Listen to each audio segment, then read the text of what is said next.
Au nom du Père et du Fils et du Saint-Esprit. Amen. Viens, Esprit Saint, remplis nos cœurs, lave ce qui est souillé, baigne ce qui est aride, guéris ce qui saigne, plie ce qui est rigide, réchauffe ce qui est glacé, redresse ce qui est dévié. À tes fidèles qui n'ont confiance qu'en toi, donne tes saints dons. Ô Seigneur, envoie ton esprit et tout sera créé et tu renouvelleras la face de la terre. Bien-aimés dans le Christ, nous sommes aujourd'hui samedi 18 mai et l'Église nous donne de faire cette mémoire facultative de Saint Jean Ier, pape et martyr. C'est aussi aujourd'hui Saint Éric. Nous souhaitons bonne fête à tous ceux qui se prénomment Éric. Et la parole de Dieu qui nous est proposée en ce jour est tirée de Jean chapitre 21, versets 20 à 25. En ce temps-là, Jésus venait de dire à Pierre, « Suis-moi ». S'étant retourné, Pierre s'aperçoit marchant à leur suite le disciple que Jésus aimait. C'est lui qui, pendant le repas, s'était penché sur la poitrine de Jésus pour lui dire, « Seigneur, quel est celui qui va te livrer ?» Pierre, voyant donc ce disciple, dit à Jésus, « Et lui, Seigneur, que lui arrivera-t-il » Jésus lui répond, « Si je veux qu'il demeure jusqu'à ce que je vienne, que t'importe? Toi, suis-moi. » Le bruit courut donc parmi les frères que le disciple ne mourrait pas. Or, Jésus n'avait pas dit à Pierre qu'il ne mourrait pas, mais « Si je veux qu'il demeure jusqu'à ce que je vienne, que t'importe ?» C'est ce disciple qui témoigne de ces choses et qui les a écrits. Et nous savons que son témoignage est vrai. Il y a encore beaucoup d'autres choses que Jésus a faites. Et s'il fallait écrire chacune d'elles, je pense que le monde entier ne suffirait pas pour contenir les livres qu'on écrirait. Acclamons la parole de Dieu. Louange à toi, Seigneur Jésus. C'est ça, cette belle expérience de la vie en groupe. Voici Pierre qui vient de faire cette expérience de l'amour. Dit à 3 fois, j'aime.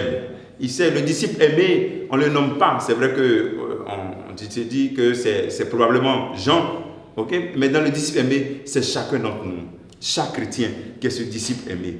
Donc Pierre rentre dans la curiosité. Dans la curiosité, et il demande à Jésus qu'est-ce qui va arriver à lui, ce disciple que Jésus vient de lui dire. Lui, ce qui va lui arriver. Par quelle mort il va rendre gloire à Dieu. Okay? Alors, Jésus ne donne pas une réponse appropriée. Il dit, toi, suis-moi. Ok? Donc, voilà ce qui se passe ici. Et Pierre essaie de vous faire une comparaison. Moi, tu m'as dit ça, mais lui, ça sera quoi? Pas de comparaison. Chacun suit le Christ dans sa propre histoire personnelle. Souvent, dans la vie communautaire, ou bien sur nos paroisses, ou bien dans nos institutions, nous faisons des comparaisons. Mais lui là, il a seul don. Moi, j'ai pas ça. Moi, j'ai ça. Lui là, on n'a même pas le temps de se regarder. On regarde seulement les autres. On regarde seulement l'autre. Donc, l'appel que le Seigneur nous fait, c'est de prendre le temps de te regarder. Ton histoire est unique. Tu vas glorifier Dieu par ta propre histoire. Ce n'est pas forcément, c'est vrai. Tu peux admirer quelqu'un. C'est vrai. Mais souvent, ce n'est plus l'admiration. On rentre dans les comparaisons. Bon, moi, non. Chacun, par sa propre histoire, glorifie Dieu.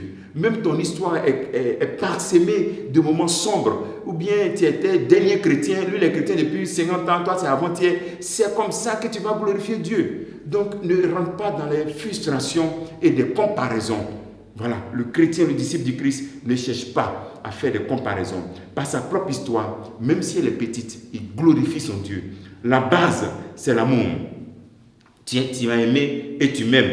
Toi reste et puis suis-moi. Suis-moi selon ton histoire. Suis-moi selon ta personnalité. Moi, je t'aime. Cela me suffit. C'est ce que Dieu veut te dire. Deuxième élément, c'est le dernier verset de cet évangile que nous venons de lire, le verset 25 du chapitre 21. On nous dit que si on pouvait écrire tout ce que Jésus a fait, la Bible ne pouvait pas contenir. On dit tout le monde, Dieu ne peut pas contenir. C'est là pour nous catholiques, ce que nous appelons la tradition. La Bible nous présente des expériences de Jésus-Christ, mais tout n'est pas dans la Bible. Tout n'est pas dans la Bible. Même les actes des apôtres, ce que les apôtres ont fait, plus de ça. Mais tout n'est pas dans la Bible. Donc, c'est ce que l'Église catholique appelle la tradition. Ça dit ce qui n'a pas été écrit, qu'on avait par exemple les évangiles apocryphes, les écrits qu'on a dit que ce n'est pas canonique, tout ça sont des expériences chrétiennes. Et ensuite, la première communauté chrétienne, première génération, deuxième génération, ils ont vécu des expériences. Donc nous avons la Bible et nous avons la tradition. Donc c'est pour ça qu'un chrétien catholique qui discute avec un évangélique, ça ne peut pas aller, parce que nous on a deux fondements, la Bible et la tradition. Eux ils disent seule la Bible. Donc tu dis qu'il y a quelqu'un comme ça, tu t'en vas voir avec lui.